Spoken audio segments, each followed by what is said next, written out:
acknowledges the wonderful acclamation he receives from the 90,000 people who were present.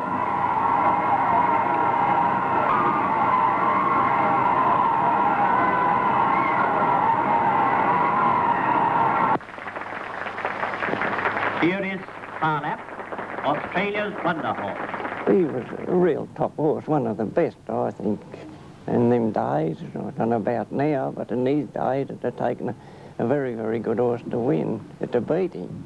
See, when he won the Melbourne Cup, he won a mile and a quarter on the Saturday, and then he won the 2-mile race on the Tuesday, on the Thursday, and a mile race at the front about 5 furlongs from home in a mile race, and Canada on the mile race, and on the following Saturday he won another 1.5 mile race. He rang me up to ride a horse for him one day here at Caulfield for Sir Reginald Ansett, and it had a very light weight, I think about 54 kilos.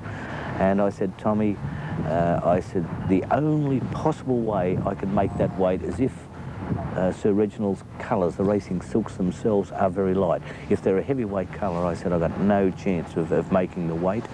And he said, Roy, I can assure you they are just paperweight. Very, very light colours. I said, OK, Tom, I'll have a go at making the weight.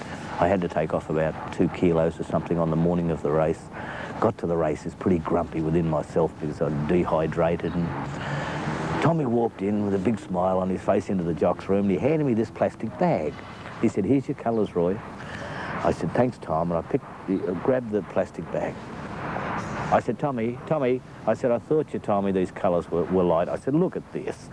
I said, they're a damn 1.5 kilos, 2 kilos. I said, what are you doing to me, mate? And by this stage, I'm furious because of the fact that I've wasted so hard. Now I won't be able to ride the weight because I've got this heavy set of colours. I said, Roy, no, he said, look, he said, just tip me out. He said, you'll find they'll float away. I've turned the bag over, the plastic bag, and out has dropped this great big rubber snake. It's hit... It's hit the ground, and sort of being rubber and all wound up, it sprung and went straight up in the air, and Frankie Reyes, the late Frankie Reyes, was sitting next to me. The last I seen of him, he was sitting up on top of the jockey's lockers, which are about 8 feet off the ground. He was up there.